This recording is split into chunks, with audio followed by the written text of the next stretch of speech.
தந்தை மைந்தர் தூய ஆவியின் திருப்பெயராலே ஆமென். நாம் தலைகளை வணங்கி ஆண்டவரை நோக்கி வேண்டுதல் செய்வோம்.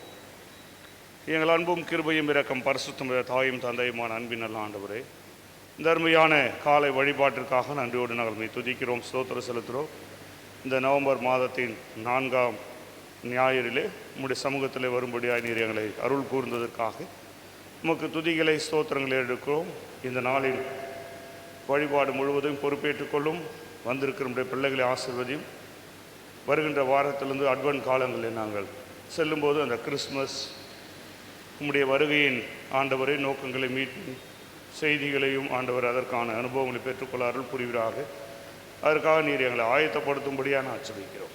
எங்களை தாழ்த்தி உம்முடைய திருக்கரங்களை தருகிறோம்.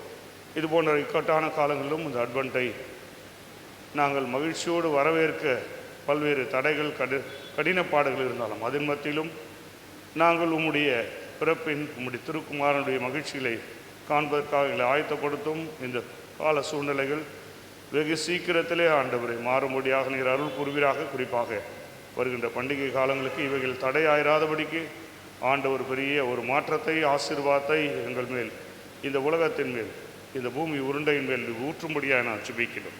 உம்முடைய அன்பின் கரத்துக்குள்ளாக எங்களை தாழ்த்தி தருகிறோம். இந்த வழிபாடை நீர் பொறுப்பேற்று நடத்தும். துதி கன மகிமை துமக்கே இருக்கிறோம். மீட்பர் பாதம் பணிந்து வேண்டுகிறோம் எங்கள் தாயும் தந்தையுமான அன்பின் நல்ல ஆண்டவரே, ஆமென். இந்த வழிபாட்டிற்கு தொடக்கமாகும் ஆண்டவருடைய திருப்பெயருக்கு மாட்சி உண்டாகும். பாமாலைகளில் 3ஆம் பாமாலையை உன்னதம் ஆழம் எங்கேயும் தூயர்க்கு ஸ்தோத்திரம் என்ற பாடலை நாம் இசைக்கு கேட்போம்.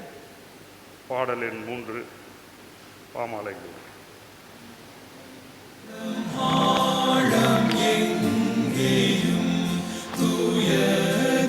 ஸ்தோத்திரம் அவரின் வார்த்தை செய்கைகள் மிகுந்த அற்புதம். பாவம் நிறைந்த பூமிக்கு இரண்டாம் ஆதாமே போரில் சகாயராய் வந்தார். நேச ஞானமே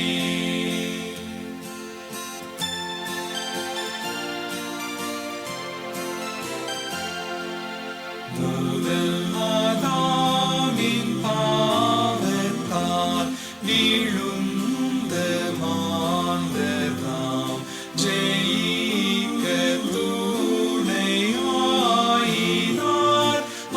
ஞான மானிட பாவம் மாறவே அருளை பார்க்கிலும் சிறந்த ஏது தாம் என்றே இதாரே தம்மையும்.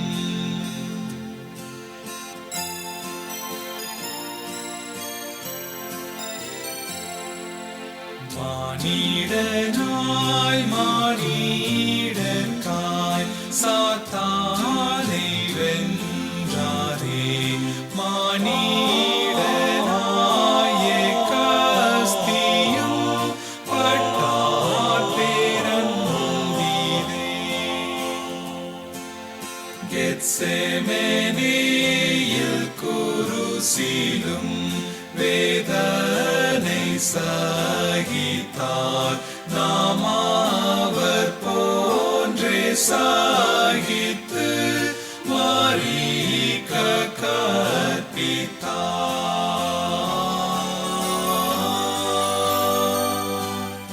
உன்னதம் ஆழம் எங்கேயும் தூயர்க்கு ஸ்தோத்திரம் அவரின் வார்த்தை செய்கைகள் மிகுந்த அற்புதம்.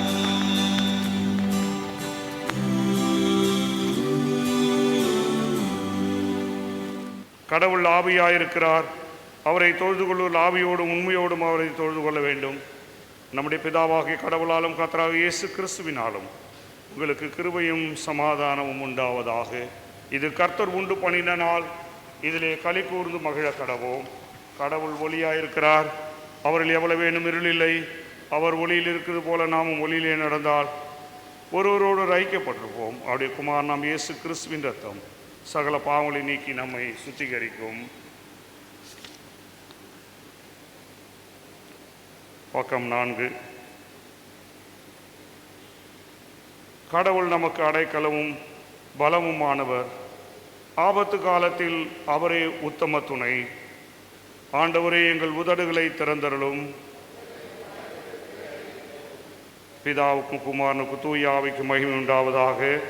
ஆதலில் இப்போது எப்போதுமான சதா காலங்கள் மகிமை உண்டாவதாக.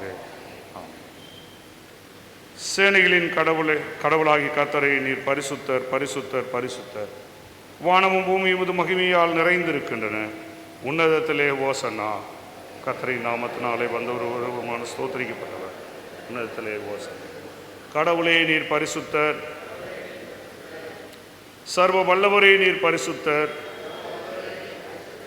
சாவாமை உடையவரே, நீர் பரிசுத்தர்.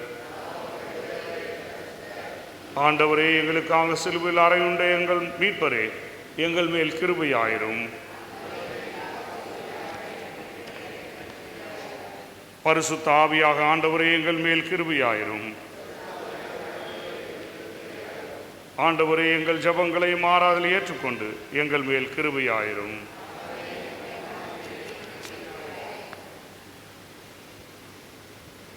நமக்கு பாவம் இல்லை என்போமானால் நம்மை நாமே ஏமாற்றுவர்களாயிருப்போம். நமக்குள் உண்மை இல்லை.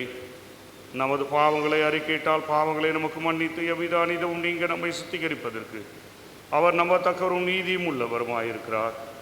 நான் எழுந்து என் தகப்பனத்துக்கு போய், தகப்பனே, பரத்துக்கு விரோதமாகவும் உமது பார்வையிலும் பாவம் செய்தேன். இனி உம்முடைய மகன் மகள் என்று சொல்லப்படுவதற்கு நான் பாத்திரன் அல்ல. உம்முடைய கூலிக்காரில் ஒருவனாக என்னை வைத்துக் கொள்ளும் என்பேன். கடவுளின் ராஜ்யம் சமீபத்திருக்கிறது.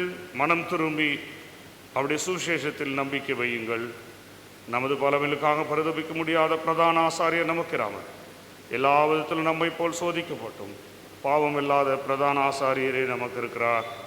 நாம் முழங்காற்படியிட்டு ஜெப நிலையில் அமைதியாக நம்மை நாமே சோதனை செய்வோம்.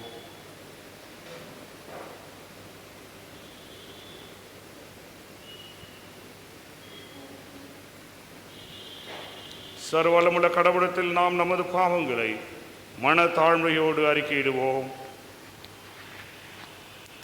சர்வ வல்லமையும் மிகுந்த இரக்கமுள்ள பிதாவே, தப்பிப்போன ஆடுகளைப் போல நாங்கள் உம்முடைய வழிகளை விட்டு வழுவி எங்கள் இருதய யோசனைகளுக்கும் விருப்பங்களுக்கும் மிகவும் இணங்கி நடந்தோம்.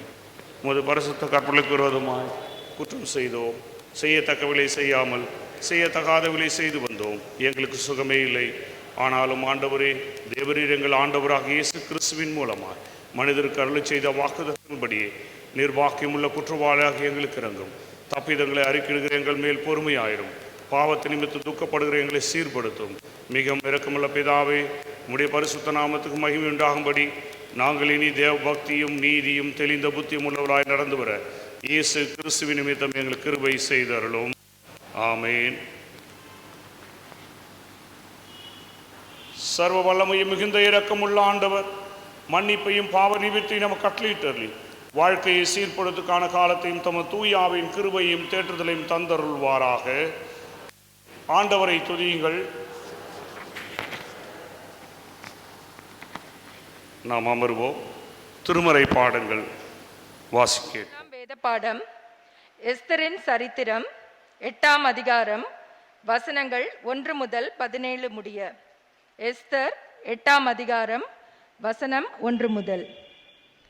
அன்றைய தினம் ஆகாஸ்வேரு ராஜா யூதரின் சத்துருவாய் இருந்த ஆமானின் வீட்டை ராஜாத்தியாகிய எஸ்தருக்கு கொடுத்தான். மொர்தேகாய் ராஜ சமூகத்தில் வந்தான். அவன் தனக்கு இன்ன உறவு என்று எஸ்தர் அறிவித்திருந்தாள். ராஜா ஆமானின் கையிலிருந்து வாங்கி போட்ட தம்முடைய மோதிரத்தை எடுத்து அதை மொர்தேகாய்க்கு கொடுத்தான். எஸ்தர் மொர்தேகாயை ஆமானின் அரண்மனைக்கு அதிகாரியாக வைத்தாள். பின்னும் எஸ்தர் ராஜ சமூகத்தில் பேசி அவன் பாதங்களில் விழுந்து அழுது ஆகாகியனான ஆமானின் தீவினையையும் அவன் யூதருக்கு விரோதம் செய்ய யோசித்த யோசனையையும் பரிகரிக்க அவனிடத்தில் விண்ணப்பம் பண்ணினான். அப்பொழுது ராஜா பொற்செங்கோலை எஸ்தருக்கு நீட்டினான்.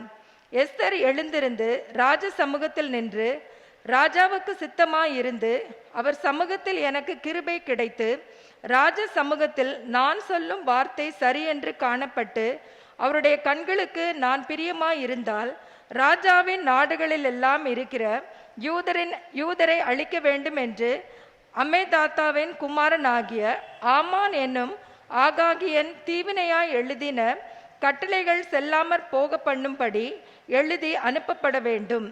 என் ஜனத்தின் மேல் வரும் பொல்லாப்பை நான் எப்படி பார்க்கக்கூடும்? என் குலத்துக்கு வரும் அழிவை நான் எப்படி சகிக்கக்கூடும் என்றாள். அப்பொழுது ஆகாஸ்வேரு ராஜாத்தியாகிய எஸ்தரையும் யூதனாகிய மொர்தேகாயையும் நோக்கி, இதோ ஆமானின் வீட்டை எஸ்தருக்கு கொடுத்தேன். அவன் யூதர் மேல் தன் கையை போட எத்தனித்தபடியினால் அவனை மரத்திலே தூக்கி போட்டார்கள். இப்போதும் உங்களுக்கு இஷ்டமானபடி நீங்கள் ராஜாவின் நாமத்தினால் யூதருக்காக எழுதி ராஜாவின் மோதிரத்தினால் முத்திரை போடுங்கள். ராஜாவின் பெயரால் எழுதப்பட்டு ராஜாவின் மோதிரத்தினால் முத்திரை போடப்பட்டதை செல்லாமற் போக பண்ண ஒருவராலும் கூடாது என்றான். சீவான் மாதம் என்னும் 3ஆம் மாதம் 23ஆம் தேதியாகிய அக்காலத்திலே தானே ராஜாவின் சம்பிரதிகள் அழைக்கப்பட்டார்கள். மொர்தேகாய் கற்பித்தபடியெல்லாம் யூதருக்கும் இந்த தேசம் முதல் எத்தியோப்பியா தேசம் மட்டுமுள்ள 127 நாடுகளின் தேசாதிபதிகளுக்கும் அதிபதிகளுக்கும் அதிகாரிகளுக்கும் அந்தந்த நாட்டின் வழங்கும் அச்சரத்திலும் அந்தந்த ஜாதியார் பேசும் பாஷையிலும் யூதருக்கும் அவர்கள் அச்சரத்திலும் அவர்கள் பாஷையிலும் எழுதப்பட்டது. அந்த கட்டளைகள் ஆகாஸ்வேரு ராஜாவின் பெயரால் எழுதப்பட்டு ராஜாவின் மோதிரத்தினால் முத்திரை போடப்பட்ட பின் குதிரைகள் மேலும் வேகமான ஒட்டகங்கள் மேலும் கோவேறு கழுதைகள் மேலும் ஏறி போகிற அஞ்சற்காரர் கையில் அனுப்பப்பட்டது. அவைகளில் ஆகாஸ்வேரு ராஜாவுடைய எல்லா நாடுகளிலும் ஆதார் மாதம் என்கிற 12ஆம் மாதம் 13ஆம் தேதியாகிய அந்த ஒரே நாளிலே அந்தந்த பட்டணங்களில் இருக்கிற யூதர் ஒன்றாக சேர்ந்து தங்கள் பிராணனை காப்பாற்றவும் தங்களை விரோதிக்கும் சத்துருக்களாகிய ஜனத்தாரும் தேசத்தாருமான எல்லாரையும் அவர்கள் குழந்தைகளையும் ஸ்திரீகளையும் அழித்து கொன்று நிர்மூலமாக்கவும் அவர்கள் உடைமைகளை கொள்ளையிடவும் ராஜா யூதருக்கு கட்டளையிட்டார் என்று எழுதியிருந்தது. யூதர் தங்கள் பகையினருக்கு சரிக்கு சரி கட்டும்படி நியமித்த அன்றைய தினத்தின் ஆயத்தமாய் இருக்க வேண்டும் என்று அந்தந்த நாட்டில் உள்ள சகல ஜனங்களுக்கும் கூறப்படுகிறதற்காக கொடுக்கப்பட்ட கட்டளையின் நகல் இதுவே.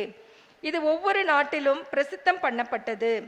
அப்படியே வேகமான ஒட்டகங்கள் மேலும் கோவேறு கழுதைகள் மேலும் ஏறின அஞ்சற்காரர் ராஜாவின் வார்த்தையினாலே ஏவப்பட்டு தீவிரத்தோட புறப்பட்டு போனார்கள். அந்த கட்டளை சூசான் அரண்மனையில் கொடுக்கப்பட்டது. அப்பொழுது மொர்தேகாய் இளநீலமும் வெள்ளையுமான ராஜ வஸ்திரமும் பெரிய பொன்முடியும் பட்டும் இரத்தாம்பரமும் அணிந்தவனாய் ராஜாவினிடத்திலிருந்து புறப்பட்டான். சூசான் நகரம் ஆர்ப்பரித்து மகிழ்ந்திருந்தது. இவ்விதமாய் யூதருக்கு வெளிச்சமும் மகிழ்ச்சியும் களிப்பும் கனமும் உண்டாயிற்று. ராஜாவின் வார்த்தையும் அவனுடைய கட்டளையும் போய் சேர்ந்த எல்லா நாடுகளிலும் எல்லா பட்டணங்களிலும் யூதருக்குள்ளே அது மகிழ்ச்சியும் களிப்பும் விருந்துண்டு கொண்டாடும் நல்ல நாளுமாய் இருந்தது. யூதருக்கு பயப்படுகிற பயம் தேசத்து ஜனங்களை பிடித்ததினால் அவர்களில் அநேகர் யூத மார்க்கத்தில் அமைந்தார்கள். வாசிக்க வேண்டிய முதலாம் வேத பாடம் வாசித்தாயிற்று. தேவனுக்கே மகிமை உண்டாவதாக. வாசிக்க வேண்டிய இரண்டாம் பாடம் அப்போஸ்தலனாகிய பரிசுத்த பவுல் பிலிப்பியருக்கு எழுதிய நிருபம் 2ஆம் அதிகாரம் 25ஆம் வசனம் முதல் 30ஆம் வசனம் வரை. பிலிப்பியர் 25ஆம் வசனம் முதல். மேலும் என் சகோதரனும் உடன் வேலையாளும் உடன் சேவகனும் உங்கள் ஸ்தானாதிபதியும் என் குறைச்சலுக்கு உதவி செய்ததுமான எப்பாப்ரோத்தியை உங்களுக்கு அனுப்ப வேண்டும் என்று எண்ணினேன். அவன் எங்கள் எல்லோரும் மேலும் வாஞ்ச உள்ளவன் மேல் நான் வியாதிப்பட்டதை நீங்கள் கேள்விப்பட்டதினாலே மிகவும் இருந்தான். அவன் வியாதிப்பட்டு மனத்திற்கு சுயமாயிருந்து மெய்தான். ஆகிலும் தேவன் அவனுக்கு இறங்கினார். அவனுக்கு இறங்கினதும் அல்லாமல் துக்கத்தின் மேல் துக்கம் எனக்கு உண்டாதபடிக்கு எனக்கும் இறங்கினார். ஆகையால் நீங்கள் அவனை மறுபடியும் கண்டு சந்தோஷப்படவும் என் துக்கம் குறையவும் அவனை அதிசீக்கிரமாக அனுப்பினேன். ஆனபடினாலே நீங்கள் கர்த்தருக்குள் மிகுந்த சந்தோஷத்தோடு அவனை ஏற்றுக்கொண்டு இப்படிப்பட்டவளை கனமாய் எண்ணுங்கள். ஏனெனில் நீங்கள் எனக்கு செய்ய வேண்டிய ஊழியத்தில் உங்கள் குறைவை நிறைவாயிருக்கும்படி அவன் தன் பிராணனையும் எண்ணாமல் கிறிஸ்துவின் ஊழியத்து நிமித்தம் மரணத்துக்கு சுயமாயிருந்தான். பாடம் வாசித்தாயிற்று. கர்த்தருக்கு மகிமை உண்டாவதாக. சங்கீதங்களிலே 12ஆம் சங்கீதத்தை முறைமுறையாக வாசிப்போம். இந்த நாளுக்கு என்று கொடுக்கப்பட்டிருக்கிற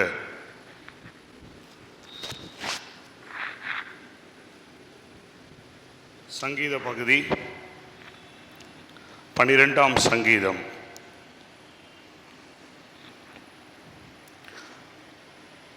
ஆண்டவரே காத்தருளும், ஏனெனில் உலகில் இறை அன்பர்கள் அற்றுப்போயினர், மானிடருள் மெய்யடியார் மறைந்து போயினர்.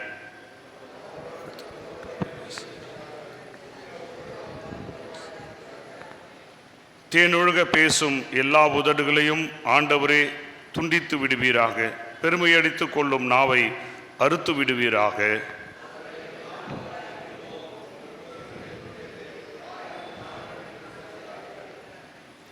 எளியோரின் புலம்பலையும் வறியோரின் பெருமூச்சையும் கேட்டு இப்பொழுதே எழுந்து வருகின்றேன். அவர்கள் ஏகுகின்றபடி அவர்களை பாதுகாப்பில் வைப்பேன் என்கின்றார் ஆண்டவர்.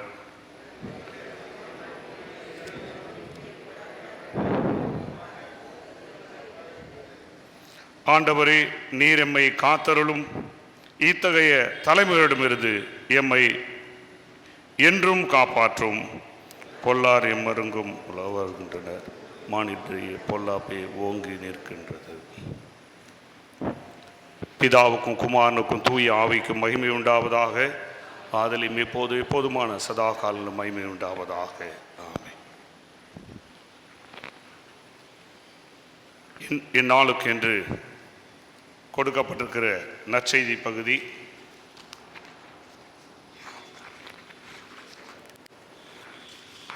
தூய மத்தேயு எழுதின நற்செய்தி நூல்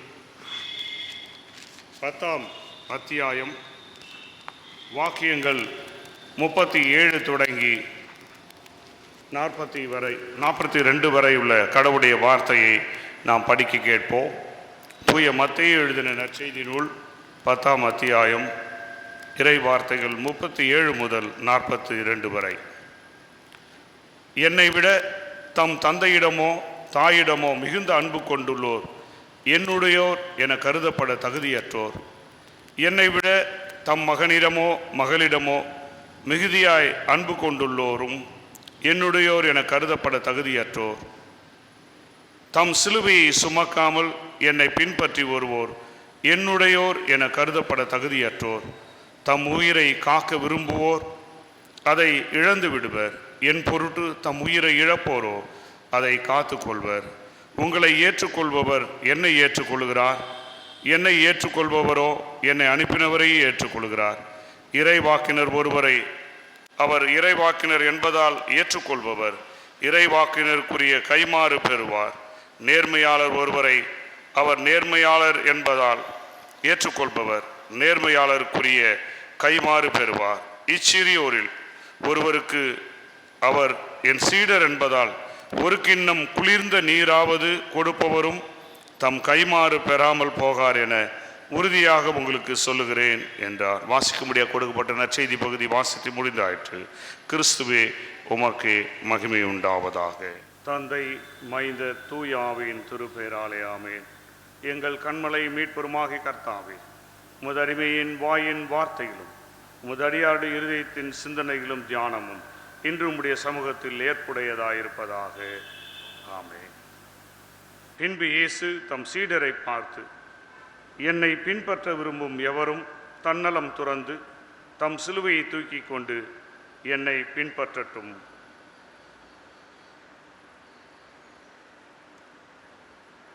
இந்த அருமையான காலவேளையிலே உங்கள் அனைவருக்கும் ஆண்டவருடைய திருப்பெயராலே என் அன்பின் வாழ்த்துதலும் வணக்கத்தையும் உங்களுக்கு நான் தெரிவித்துக் கொள்கின்றேன்.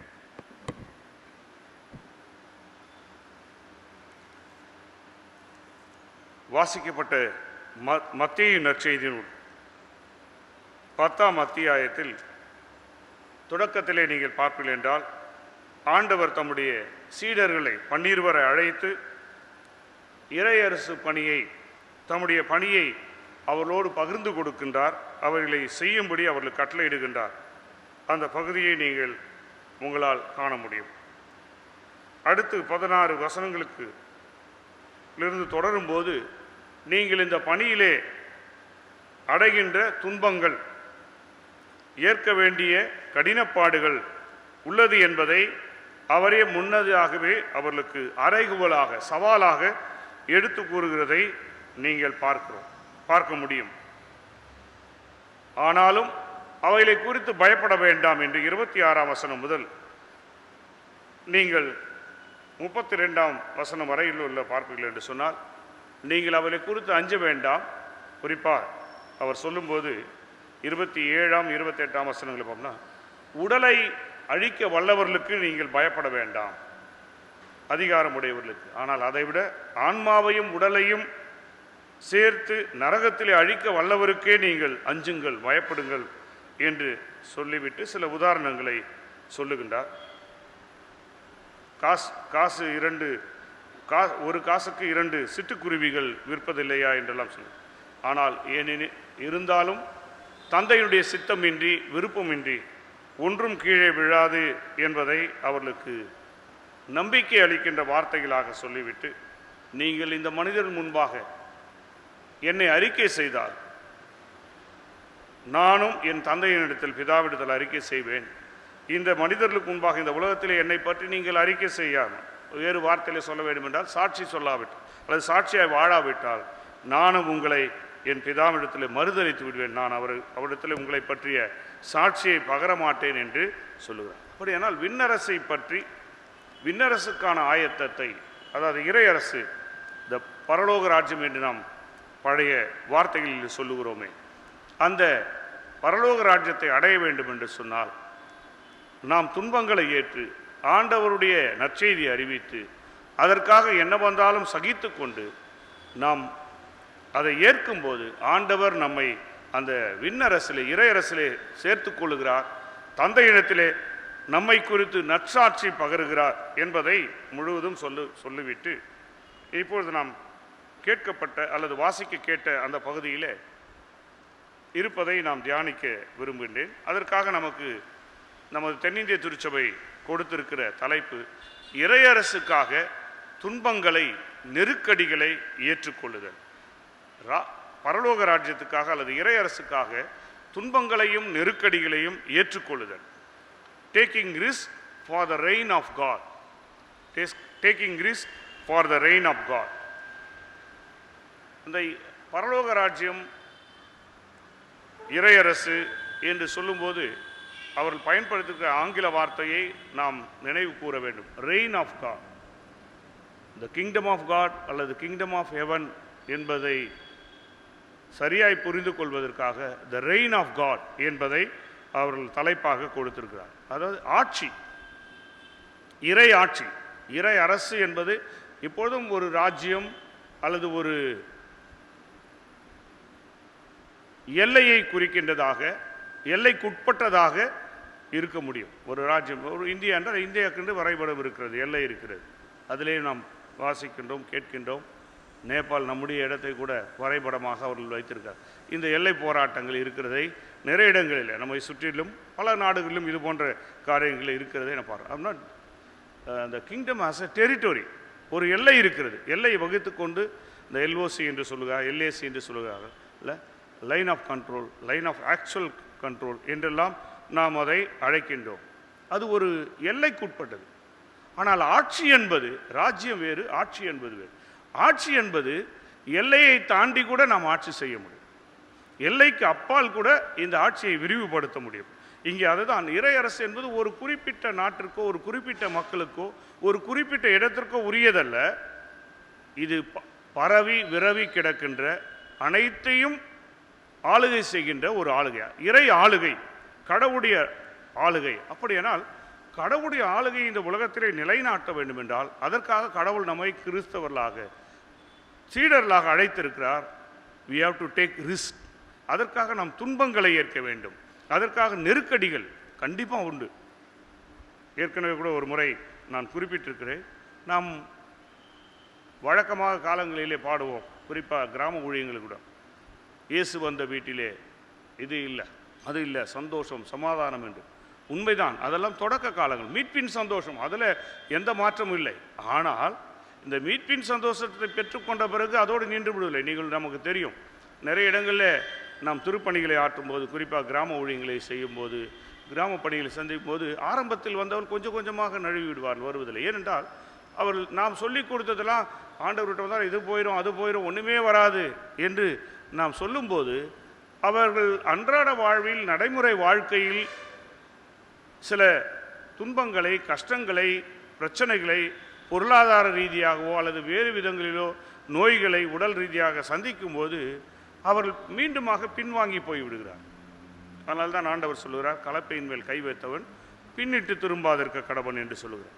இப்படி நாம் நிறைய நேரங்களில் இந்த இறையரசை, கடவுளுடைய மீட்பை, ரட்சிப்பை, மகிழ்ச்சியை புரிந்து கொள்ளும்போது ஒரு பகுதியாக மாத்திரம், ஆனால் அதை உண்மையாகவே மகிழ்ச்சி இருக்கிறது உள்ளத்திலே. ஆனால் உடல் அளவிலோ அல்லது இந்த உலக ரீதியாகவோ நிச்சயமாக துன்பங்களை சகிக்க ஏற்க நாம் அழைக்க வேண்டும். இப்பொழுது பாடின பாடலில் கூட யுத்தம் செய்வோம் ஒருவேளை ஆன்வர்ட் கிறிஸ்டியன் சோல்ஜர், அந்த பாடல்கள் எழுதப்பட்ட காலங்கள் சூழல்கள் பார்த்திங்கன்னா முதல்லாம் கிறிஸ்தவ போர், ஒருவேளை அதற்கு முன்னதாக சிலுவை போர் நடைபெற்றிருக்கிறது. அதை பல நூற்றாண்டுகள் முன்பு அதையெல்லாம் கண்ணோட்டமாக கொண்டு அவர்கள் ஆட்சிகளை அமைக்கும் போது ஆங்கிலேயர்கள் அல்லது பிற நாட்டை ஆதிக்க நாம் கிறிஸ்துவை எல்லா நாடுகளும் போய் அறிவித்து ஒரு போர் வீரர்கள் போல ஆனால் அந்த வரியில் ரெண்டாவது அந்த ஒவ்வொரு அந்த கோரஸில் வரும்போது, இயேசுவின் பின்னே செல்வோம் அவருடைய சீடர்களாக, இயேசுவை பின்பற்ற. ஆனால் பின்பற்ற நான் ஏற்கனவே உங்களுக்கு வாசித்தேன், அதாவது அதை 16ஆம் அதிகாரத்திலிருந்து நான் வாசித்தேன் உங்களுக்கு. இல்லை, ஆண்டவரை நீங்கள் என்னை பின்பற்ற விரும்பினார் 16ஆம் அதிகாரத்தில் மத்தேயு 16 24ஆம் வசனம். பின்பு இயேசு தம் சீடரை பார்த்து, என்னை பின்பற்ற விரும்பும் எவரும் தன்னலம் துறந்து தம் சிலுவையை தூக்கி கொண்டார். சிலுவை என்பது நமக்கு தெரியும், துன்பம், பாடுகள், நெருக்கடிகள், இவைகளை ஏற்றுக்கொண்டு சுமந்து இறையரசுக்குள் நுழைவது. இந்த இறையரசு என்பது என்ன? 3 வார்த்தைகள் சுருக்கமாய் சொல்ல வேண்டும் என்றால், எங்கு இறை ஆட்சி இருக்குதோ அங்கு கடவுளின் அன்பு இருக்கும். எங்கு இறை ஆட்சி இருக்கிறதோ அங்கு கடவுளுடைய நீதியும் நேர்மையும் இருக்கும்.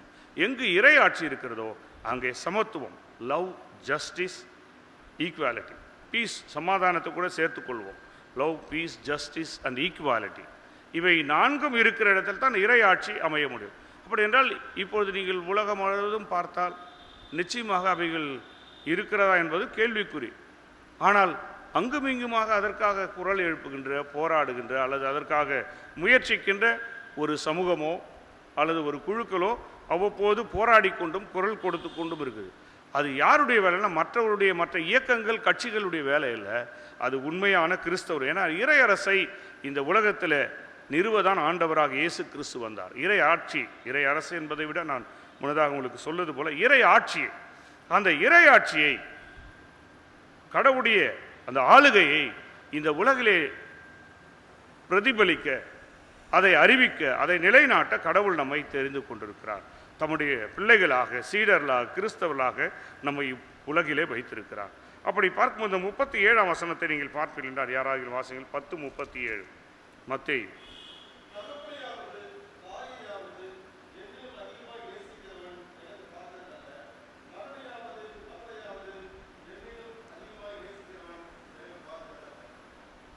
அன்பு இறையாட்சியுடைய ஒரு தன்மை, மதிப்பீடு என்று சொன்ன value of the kingdom of God என்று சொல்லும்போது love, peace, justice and equality என்று சொல்வார். அப்படி அந்த கிங்டம் ஆஃப் வேல்யூடைய முதல் நிற்கிறது அன்பு.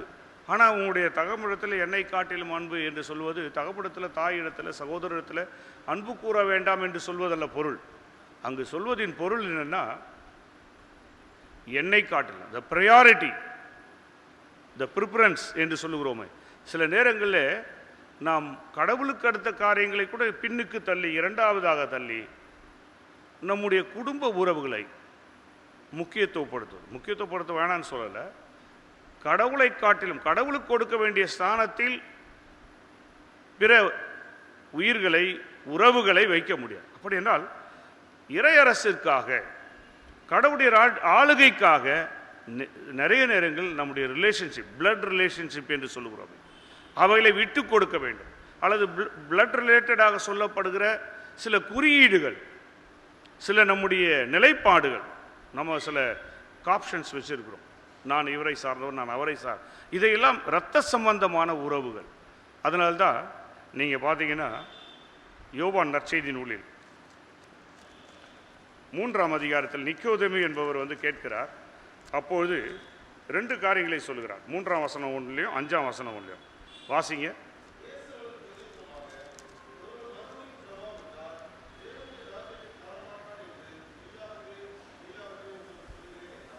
ஐந்தாம் வசனம் வாசிங்க.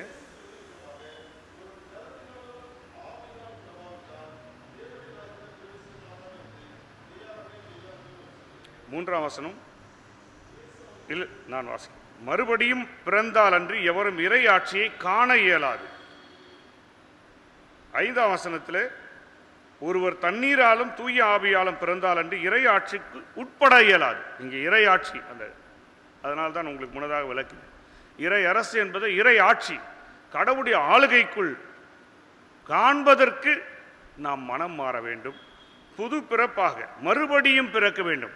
அதுக்கு தான் நிக்கோதேமு கேட்கிறார். அப்படி கேட்கும்போது அவர் சொல்றாரு, தாய் வயிற்றில் போய் மறுபடியும் பிறக்கணும்னு அல்ல, அதற்கு மாறாக காற்று எந்த திசையிலிருந்து வந்து எங்கே போகுதுன்னு தெரியாது. அப்படி என்றால் உன் பிறப்பை நீ இழக்க வேண்டும், உன்னுடைய இரத்த சம்பந்தமான உறவை இழக்க வேண்டும். உங்களுக்கு தெரியும், பிரசவத்தில் ஒரு சிசு தாய்க்குள்ளாக, தாய் வயிற்றுக்குள்ளாக இருக்கும்போது அந்த தொப்புள் கொடியோடு இணைந்திருக்கிறது. ஆனால் அது ஒரு உலகம். அந்த உலகத்தை விட்டு இன்னொரு உலகத்திற்குள் வரும்போது அந்த தொப்புள் கொடி அறுக்கப்படுகிறது. ஆனால் நாம் சொல்லுவோம் தொப்புள் கொடி உறவு என்று சொல்லி. ஆனால் தொப்புள் கொடி உறவு என்று அப்படியே வைத்திருக்க முடியாது. வைத்திருந்தால் இருவருமே வாழ முடியாது. ஆனால் அந்த தொப்புள் கொடி அறுக்கப்பட்டு மெடிக்கலாக அதற்கு ட்ரீட் பண்ணப்படும். அப்படி என்றால் அந்த உறவிலிருந்து அறுக்கப்பட்டால் தான் இன்னொரு உலகத்திற்குள் நுழைய முடியும். இந்த உலகத்தின் இரத்த சம்பந்தமான உறவுகளை, அதற்கான குறியீடுகளை நாம் நமது தலைக்கு மேல் வைத்திருப்போம் என்றால் ரட்சிக்கப்பட்டிருக்கலாம். நிச்சயமாக மறு உலகமாகிய விண்ணரசாகிய இறையாட்சியாகிய அதற்குள் நுழையவே முடியாது. அதைத்தான் இங்கு அறுதிட்டு சொல்லுகிறார், காற்று எங்கிருந்து போகாது, அதுக்கு பிறப்பு இடம் தெரியாது. நாம் நம்முடைய பிறப்பு இடங்களை முதன்மையாக வைத்துக்கொண்டு நான் யூதன் என்றும் கிரேக்கன் என்றும் சொல்லிக்கொண்டு, நான் சனகரிம் சங்கத்தின் ஒரு மூத்த உறுப்பினர் என்று நிக்கோதேமே சொல்லிக் கொள்கிறாய் என்று அந்த அவருடைய பேக்ரவுண்டை பற்றி ரொம்ப பெருமிதம் கொள்ளும் போது அதற்கு அங்கு எச்சரிக்கை கொடுக்கிறார். அதை குறித்து அவருக்கு சொல்லுகிறார். அப்படியானால் அதைத்தான் இங்கு சொல்லுகிறார், உறவுகள் மேல் அன்பு செலுத்தக்கூடாது என்பதில்லை. ஆனால் நாம் எப்பொழுதும் அதை சார்ந்தே முன்னிலைப்படுத்தும் போது இறை ஆட்சிக்குட்படாதபடிக்கு அது நம்மை பிடித்து இழுக்கிறது. அந்த தொப்புள் கொடி போல அந்த கனெக்ஷன் கட்டாகாமல் அப்படியே நம்மை ஒரே இடத்திலே தங்க வைத்து விடு. ஆனால் அதை தாண்டி வரும்போது, அதை இழக்கும் போது தான் இறையரசை நாம் பெற்றுக்கொள்ள முடியும், இறை ஆட்சியின் அந்த உறவிலே பெற முடியும். இதே போன்று நீங்கள் பார்த்தீங்கன்னா 19ஆம் அதிகாரம் மத்தேயுல ஒருத்தர் வந்து செல்வந்தர் கேட்குறாரு, நான் இந்த நல்ல போதகரை எல்லாம் கேட்டுட்டு அவர் பேசும்போது நான் என்ன செய்யணும் அப்படின்னு கேட்கும்போது அவர் சொல்கிறாரு, நீ கற்பனை கைக்கோள், அதெல்லாம் அவர் சொல்கிறான், அதெல்லாம் சிறு வயது முதல் கை கொண்டு வருகிறேன், இறையாட்சிக்கு உட்படுவதற்கு இன்னும் என்ன தடை இருக்குது அப்படின்னு கேட்குறார். அப்போது ஆண்டவர் அவரை பார்த்து சொல்கிறாரா, உனக்குள்ளதையில் எல்லாம் செய்கிற, உனக்கு ஒரு குறை உண்டு, உனக்குள்ளதை விற்று ஏழைகளுக்கு தரித்திரு கொடுன்னு சொன்ன உடனே அவன் மிகுந்த செல்வந்தராய், நம்ம போல மீடியம் செல்வராக இருக்கலாம், செல்வமே இல்லாமல் எதை சொல்லுவாங்க, மிடில் கிளாஸ், அப்பர் லோயர் அப்படிலாம் நம்ம சொல்லுவோம், மிடில் கிளாஸ் அப்படியெல்லாம் இருக்குது இல்லை. ஆனால் மிகுந்த செல்வம் இருந்தபடியால் அந்த உறவு அவரை இந்த இறை ஆட்சிக்குள் நுழைய விடாமல் தடுக்கிறது. அப்பொழுது ஆண்டவர் சொல்றார் 24 மீண்டும் உங்களுக்கு கூறுகிறேன், செல்வர் இறை ஆட்சிக்கு உட்படுவதை விட ஊசியின் காதில் ஒட்டகம் நுழைவது எளிது. ஏற்கனவே ஒரு முறை அந்த ஊசியின் காதில் ஒட்டகம் நுழைவை குறித்து நான் விளக்கம் கொடுத்திருக்கேன், அதை நான் இந்த இடத்துல சொல்ல விரும்பவில்லை. அப்படியானால் இதை இழந்தால்தான் அதற்குள்ளாக இறை ஆட்சிக்குள் நுழைய முடியும் என்பதை சொல்லுகிறார். இதை நான் சொன்னதுக்கு காரணம்னா, அதுக்கு பிறகு சீசர்கள் கேட்குறாங்க ஆண்டவரிடத்தில், ஆண்டவர் அப்படியானால் எங்களுடைய நிலைமை என்ன அப்படின்னு சொல்லிட்டு அவங்க சொல்ற வார்த்தைகள், நிலை வாழ்வு, அதான் இறை ஆட்சி, இறை ஆளுகை, என்றென்றும் உள்ள அந்த வாழ்வு தான் இறை ஆளுகை, இறை ஆட்சி என்று சொல்லப்படுது. அதை பெற்றுக்கொள்ள வேண்டும், அதை இவற்றையெல்லாம் இழக்க வேண்டும். சீடர்கள் சொல்றாங்க, உமக்காக, இன்னொரு இடத்துல, உமக்காக நாங்கள் எங்களுடைய எல்லாவற்றையும் விட்டு விட்டு வந்தோமே. உங்களுக்கு தெரியும், அவர் சீடர்களை என் பின்னே வாருங்கள் என்று அழைத்த போது அவருடைய படகுகளை, தகப்பனாரை யோவானும் யாக்கோபும் வேலைக்காரரோடு விட்டு விட்டு வருகிறார். அந்த உறவுகளை இழந்து, நிறைய நேரங்களில் பொறுப்புகள் நெப்போட்டிசம் என்று சொல்வார், தங்களுடைய உறவுகளுக்கு வேலை வழங்குவது, தங்களுடைய உறவுகளுக்கு முன்னுரிமை வழங்குவது. ஆனால் இறை ஆளுகை அது அல்ல, அதை தாண்டி இருப்பது தான் இறை ஆளுகை. மத்தேயு 10:38 வாசியுங்கள். மத்தேயு 10:38. இங்கே ஒரே வார்த்தையை சொல்லிவிடுகிறார். அதைத்தான் நான் உங்களுக்கு ஜபத்தின் தொடக்கத்திலே வாசித்து காண்பித்தேன். 16:24 தன்னலம் துறந்து தன் சிலுவையை சுமந்து கொண்டு. இது நிறைய இடங்களில் வருகிறது. குறிப்பாக லூக்கா 9:23 வருது, மார்க்கு 8:34 வருது. லூக்காவில் மட்டும் அனுதினமும் தன் சிலுவையை எடுத்துக்கொண்டு என்னை. அப்போ சிலுவை என்பதை நான் அதிகமாக விளக்க வேண்டிய அவசியம் இல்லை. நாம் சிலுவைக்கென்றே ஒரு குறிப்பிட்ட காலத்தை, லென்டன் சீசன் என்று நாம் நம்முடைய சர்ச் ஆர்டரில், எப்படி அட்வென்ட் சீசன் இல்லை, அப்புறம் பெண்டகாஸ்டல் சீசன், எப்படி ஒவ்வொரு சீசன் வச்சுருக்கிறோமோ அந்த சீசனில் லென்டன் சீசனை வச்சு நாம் அதை 40 நாட்களாக உபவாசித்து அதற்கான ஆயத்தங்களை, தியானங்களை செய்கிறோம். அதெல்லாம் பார்த்தீங்கன்னா சிலுவையின் அந்த பாடுகளை, அதிலிருந்து உயிர்ப்பை, அதிலிருந்து கிடைக்கின்ற மீட்பை நாம் சிந்திக்கிறோம். சிலுவை என்பது வெறும் அந்த தியானத்தோடு நின்று விடுவதில்ல, அனுதினமும் நம்முடைய வாழ்க்கையில் சுமக்க வேண்டிய ஒன்று. நான் உங்களுக்கு ஏற்கனவே கடந்த மாதத்தில் கூட இதை சிலுவை குறித்து வரும்போது சொல்லி ஒரு ஸ்டேட்மெண்ட் சொன்னேன். இது நான் சொன்ன வார்த்தை இல்லை, மற்றவர் அருளுரையாளர்கள், எழுத்தாளர்கள், அது கிறிஸ்தவ நூட்களை எழுதியிருக்கின்ற அந்த வார்த்தை, கிராஸ் ஆஸ் நோ ஹேண்டில். சிலுவைக்கு என்ன கிடையாதுங்க, சூட்கேஸுக்கு இருக்கிற மாதிரி கைப்பிடி கிடையாது, தூக்கிட்டு போயிடலாம். சிலுவையை தூக்கி கொண்டு என்று சொல்லவில்லை, சிலுவையை சுமந்து, taking the cross or bearing the cross. அதே போல் சிலுவையை கழுத்திலே தொங்க விடுவது, பேராயர்கள் அல்லது நம்ம அழகு ஆபரணங்களாக நாம், நிறைய ஆயர்கள் கூட சில நேரங்களில் சிலுவையை தொங்க விட்டு கொள்வார்கள், அங்கிக்கு மேலே கூட. சில ட்ரெடிஷனில், சில டினாமினேஷனில், குறிப்பாக ஐஎல்சி பார்த்திங்கன்னா எல்லாரும் சிலுவை போடுவாங்க. பிஷப் மட்டும், அவங்க பிரசிடென்ட் என்று சொல்லுவாங்க, பிஷப் மட்டும் இல்லை, எல்லா ஆயரும் எப்படி ஸ்டோல் போடுறோமோ அதுபோல் அவருடைய ஆயருக்குரிய உடையிலே ஒன்று சிலுவை. அது சாதாரண சிலுவை. பேராயருடைய சிலுவை வேறு கலரில் இருக்கும் இந்த கயிறு. ஆனால் இவர்களெல்லாம் ஆர்டினரியாக ஒரு கயிறில் அல்லது சில நேரத்தில் செயினில் கூட வேறு கலரில் போடுவார்கள். இது எதற்கு குறிப்பிடுகிறேன்னு சொன்னால், அனைவரும் சமம் என்பதே. பேராயர் தலைமை தாங்குகிறார், மற்ற ஆயர்கள் எல்லாரும் ஒன்று என்பதை காட்டுவதற்காக. இது சிலுவையை மாட்டிக்கொள்வது வேறு, சிலுவையை பிடித்து கொள்வது வேறு, சிலுவையை சுமந்து செல்வது, ஷோல்டரிங், தோளில் சுமப்பது தான் முக்கியம். ஒருவன் சிலுவையை சுமதுன்னா துன்பத்தை ஏற்ற, துன்பத்தை நம்மை எப்போதும், அதனால தான் பவுலுடைய சொல்றாரு, எப்போதும் என்னை குத்துகின்ற ஒரு முள் என்று சொல்றார்ல, அது முள் வியாதியாக சொல்லப்படுது. அது மாத்திரமில்ல, துன்பம், ஆனால் அதன் மத்தியில் என் கிருபை உனக்கு போதும் என்று ஆண்டவர் எனக்கு சொன்னார். அதிலிருந்து நான் 3 முறை ஜெபத்தான். நம்ம நிறைய முறை ஜெபம் பண்ணிக்கிறோம், 3 முறை. அதுக்கப்புறம் அதை பற்றி அவர் ஜெபித்ததே கிடையாது. அதை சுமக்க, அதை ஏற்றுக்கொள்ள, சகித்துக்கொள்ள தன்னை முழுமையாக அர்ப்பணித்து விட்டார். ஆகவே இறையாட்சியை நாம் அனுபவிக்க வேண்டும் என்றால், இறையாட்சியை அறிவிக்க வேண்டும் என்றால் நிச்சயமாக துன்பத்தை ஏற்க வேண்டும். அந்த துன்பத்தை ஏற்கும்போது தான் அந்த இறையாட்சியினுடைய அனுபவத்தையும் பெற்றுக்கொண்டு பிறரையும் இந்த இறையாட்சிக்குள் வழி நடத்த முடியும். அதே தொடர்ந்து 39ஆம் வசனம் வாசிங்களேன்.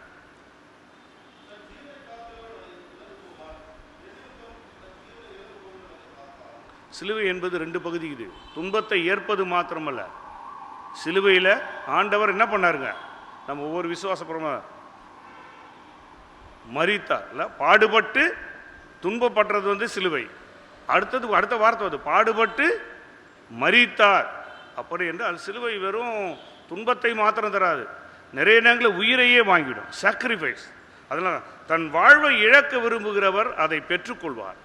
வாழ்வை தக்க வைத்துக்கொள்ளணும், ஐயோ எனக்கு சிலுவை வேணாம் அப்படின்னு சொன்னால் நிச்சயமாக அதை இழந்து விடுவார். அப்போ இறையாட்சியை நாம் எவ்வளோ நாள் இங்கே எல்லாம் விசுவாசமாக இருந்தோம், நிறைய கூட்டாட்டம் பண்ணோம், நிறையா வழிபாடுகள், நிறைய விஷயங்கள் ஆன்மீகத்தில் வளர்ந்தாலும், ஆனால் சிலுவையை சுமக்க நாம் விரும்பாவிட்டால் நிலை வாழ்வு நாம் எதிர்நோக்கி இருக்கின்ற அந்த இறை ஆட்சியில் இருக்கின்ற நித்திய ஜீவனை இழந்துவிடும். உங்களுக்கு பேதுரு அப்போஸ்தலர் திருத்தூதரை பற்றி ஒரு பாரம்பரிய கதை இருக்குது, நீங்கள் கேள்விப்பட்டிருப்பீர்கள், படித்திருக்கலாம் அல்லது பிரசங்கங்களை கேட்டிருக்கலாம்.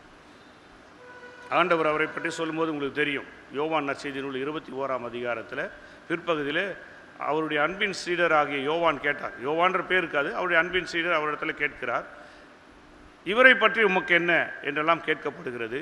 அப்படி சொல்லும்போது அதற்கு முன்னதாக பேதுரு பற்றி சொல்லும்போது, நீ என் நாட்டுக்குட்டிகளை மேய்ப்பாகலாம் சொல்லிவிட்டு, நீ உன் கையை நீட்டுவாய், வேறொருவன் உனக்கு கழுவிடுவான் கைகளை கால்களை. அதே போல் நீ கையை நீட்டும் போது உனக்கு ஒரு கச்சையை, உனக்கு அங்கி போகிறது கூட முன்னால் முடியாது, வேறொருவனுக்கு உடுத்துவான் என்றெல்லாம் அவர் சொல்லுகிறார். அப்படி சொல்லி அவருக்கு முக்கியத்துவம் கொடுத்த அவர், திருச்சபை கிறிஸ்துவுக்கு பின்பு துன்புறுத்தப்படும் போது, யூதர்களாலும் ரோம அரசாலும் துன்புறுத்தப்படும் போது இவரையும் கொல்ல முயற்சிக்கிறார். அப்போது அவர் மரிப்பதற்கு பயந்து கொண்டு எருசலேமை விட்டு ஓடி போகிறார்.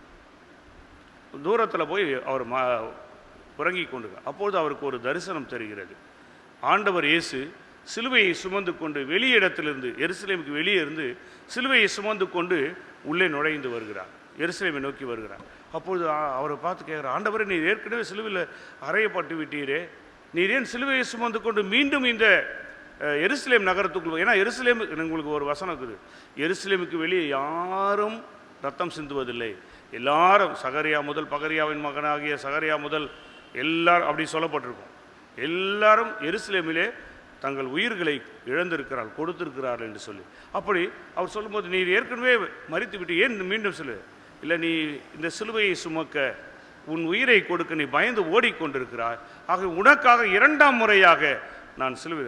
இல்லை, வேண்டாம் ஆண்டவர் என்று மறுபடியும் அவர் எருசலேம் விட்டு வெளியே பயந்து ஓடினவர் மீண்டும் வந்து அவராகவே தான் அட்மிட் பண்ணி கொண்டு அவர் சொல்கிறாரு, என்னை சிலுவையில் அறையுங்கள், ஆனால் என் ஆண்டவரை அறைந்தது போல அல்ல, என்னை தலைகீழாக அறையுங்கள். தலைகீழாக என்பதா இல்லை சைடில் அறைந்தார்களா என்றெல்லாம் சர்ச்சைகள் இருக்குது. ஏன்னா ஆண்டவருடைய கைகள் மேலே இருக்க, அவருடைய கால்கள் கீழே 2ஆக இருக்கு. அதே போல் இவரை 2 கால்கள் மேலே வைத்து இறந்தார்கள், அப்படி அல்ல, எக்ஸ் வடிவ சிலுவையில் அறைந்தார்கள் என்று சொல்லப்படுகிறது, அதாவது சைடா 2.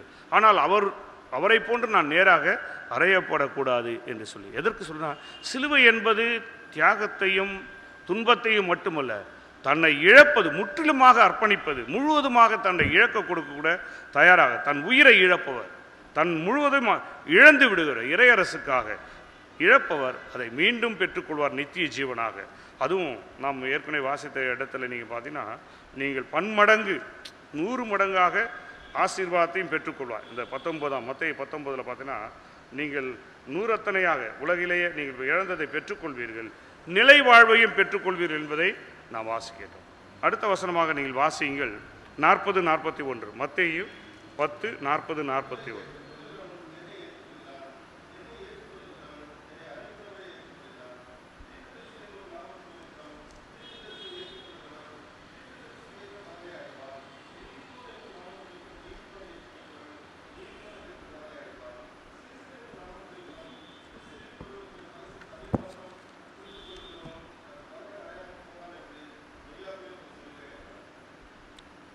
இந்த taking risk for the reign of God என்பதில் இன்னொரு பகுதி இருக்குது. அது என்னென்னா, இறைவாக்கினரை ஏற்றுக்கொள்ளுதல், நேர்மையாளரை ஏற்றுக்கொள்ளுதல் என்கின்ற 2 கருத்தை நீங்கள் 40-41 வசனத்தில், இறைவாக்கினர் கடவுளுடைய வார்த்தையை பகிர்கிறவர். அந்த இடத்துல கடவுளுடைய வார்த்தை மனிதரை மாத்திரம் நீங்கள் நினைக்கக்கூடாது. கடவுளுடைய அதாவது தீர்க்கதரிசி என்ன உடனே நமக்கு தெரிஞ்சதெல்லாம் மைண்டில் உடனே ஸ்ட்ரைக் ஆகுதுன்னா, நடக்க போகிறத சொல்கிறவர் அவர் மட்டும் தீர்க்கறல, நடக்க போகிறத சொல்கிறவர். அதுதான் பழைய ஏற்பாட்டு போல உங்களிடத்தில் குறி சொல்லுதலும் நிமித்தம் பார்க்குதலும் ஜோசியம் பார்க்குறதும் இது போன்றவைகள் இருக்கக்கூடாது. உங்கள் யூதர்களுக்கு அவர் கொடுத்த கட்டளையில் மிகப்பெரிய கட்டளை ஒன்று, நீங்கள் குறி சொல்லுதல், நாள் பார்த்தல், மற்றவரைப் போல அமாவாசை பௌர்ணமி என்று சொல்லி இவைகளை பார்த்தல் எல்லாம் உங்களுக்கு இருக்கக்கூடாது என்று அவர் சுட்டி காட்டுகிறார். அப்படி சொல்லும்போது அதுக்கு சூத் சேயிங் என்று சொல்வார். அதாவது ஃபோர்த் டெல்லிங் என்று இருக்கிறது. ஃபோர்த் டெல்லிங் என்பது நடக்க போகிறத முன்னாடி சொல்கிறது. ஃபோர்த் டெல்லிங் என்று அப்படி இல்லை.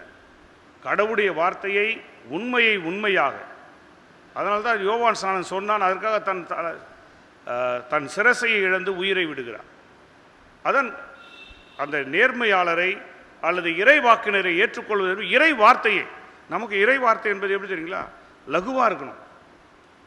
கடவுள் அன்பானவர், கடவுள் மன்னிக்கிறவர், கடவுள் தண்டிக்கிறவர், கண்டிக்கிறவர், எச்சரிக்கையின் ஆண்டவர், நான் எரிச்சலுள்ள ஆண்டவர், பற்றி எறிகிற அக்கினியாக இருக்கின்ற அந்த எச்சரிப்பெல்லாம் நமக்கு தேவையில்லை. நமக்கு எப்போதும் சுமூகமாக இருக்கணும்.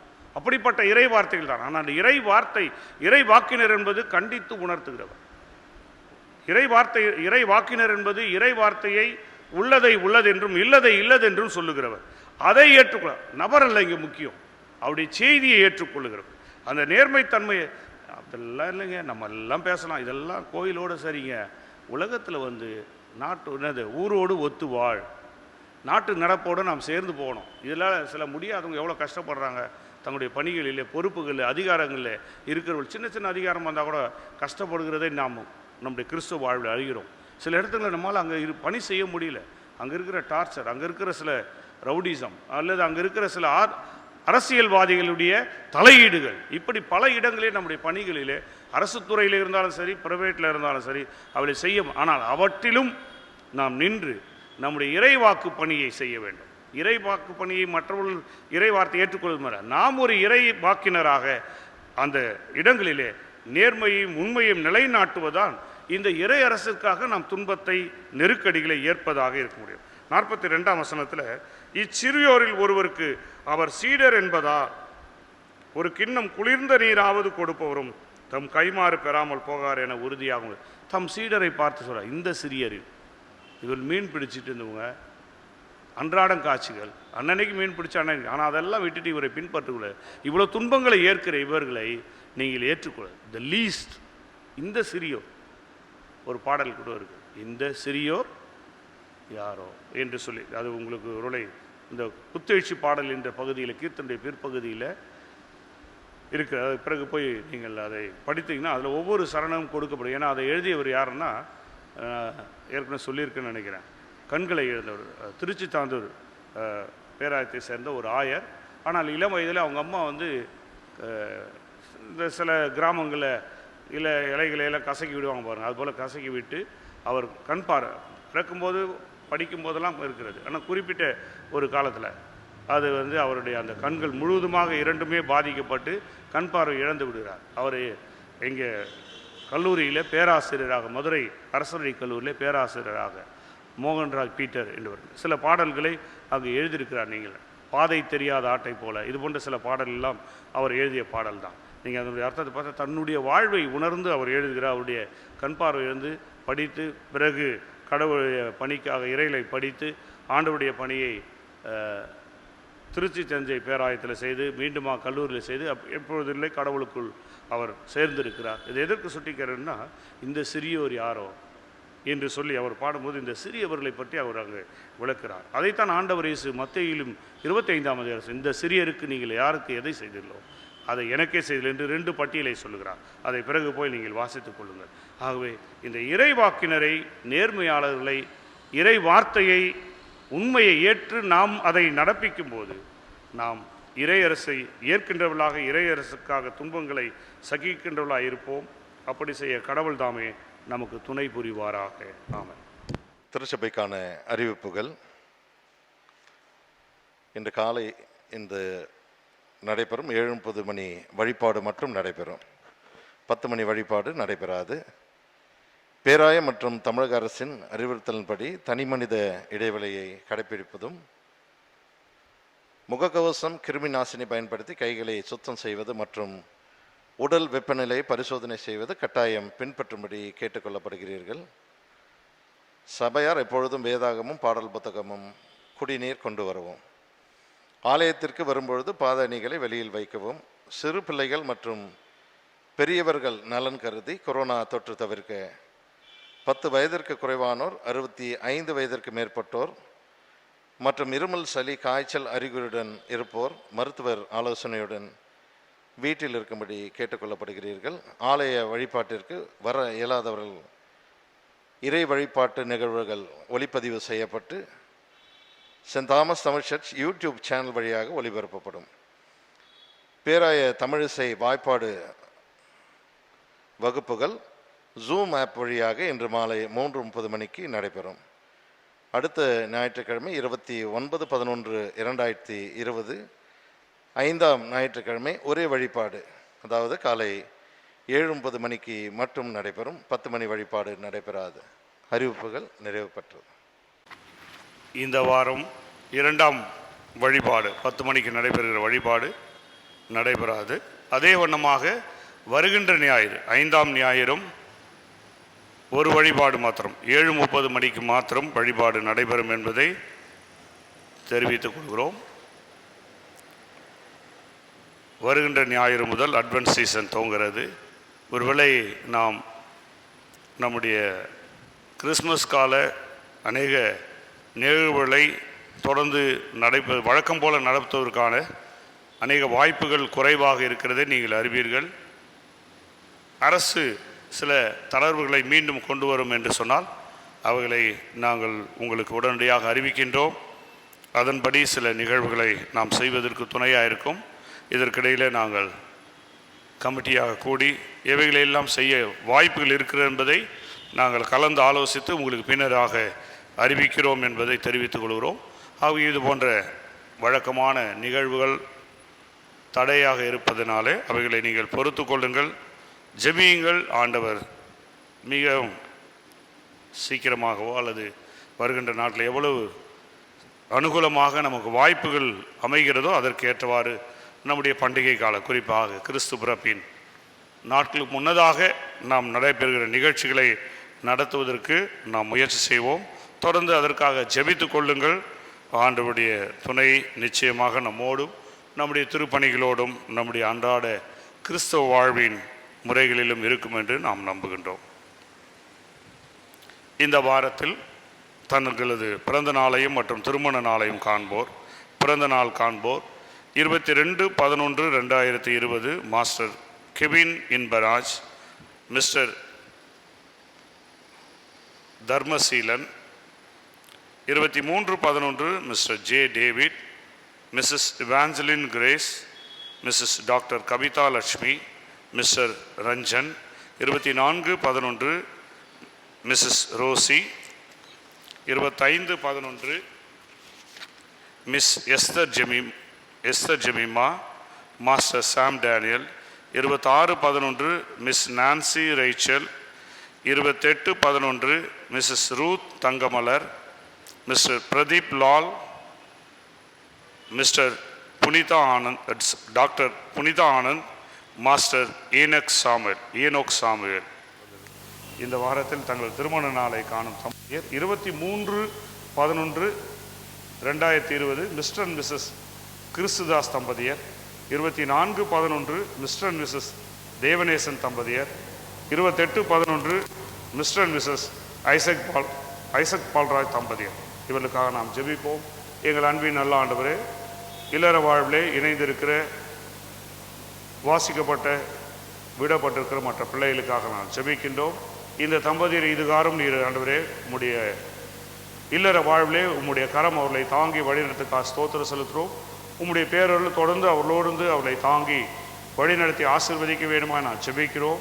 உம்முடைய அன்பின் அருட்கரத்தை சிறப்பாக இவர்கள் உணர அருள் பெறுகிறார். அவர்களையும் அவர்களை சார்ந்த குடும்பங்களையும் பிள்ளைகளின் ஆசீர்வாதியும் இன்னும் இகபர நன்மை ஆசீர்வாதங்கள் இல்லற வாழ்விலே குடும்பத்தோடு பிள்ளைகளோடு கண்டு மகிழ்ந்த பாக்கியம் தொடர்ந்து ஒவ்வொரு ஆண்டு கட்டளையிட்டு வண்ணத்தை வேணுமா எங்கள் மீட்பர் பாதம் பணிந்து வேண்டுகிறோம். தாயும் தந்தையுமான அன்பின் நல்ல ஆண்டவரே, பராமரிப்புக்கும் நம் அனைவரும் அர்ப்பணிக்கிறோம். நமது ஆண்டவராக இயேசு கிறிஸ்துவின் அருளும் தாயும் தந்தையுமாகிய கடவுளின் அன்பும் தூய ஆவியாண்ட வழிநடத்தலும் ஆசீர்வாதமும் பாதுகாவலும் பராமரிப்போம் நம் அனைவரோடும், நம்முடைய திருச்சபையின் குடும்பங்களோடும், நம்மை சுற்றி வாழ்கிற அனைத்து மக்களோடும் இன்று மீண்டும் இருந்து எப்போதும் வழி நடத்தி ஆசீர்வதித்து காப்பாராக.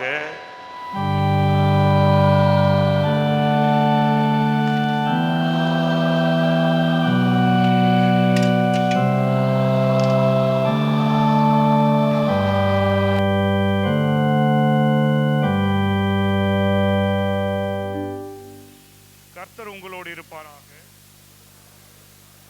சமாதானத்தோடே போக கடவோம். கர்த்தருடைய நாமத்தினாலே ஆமென்.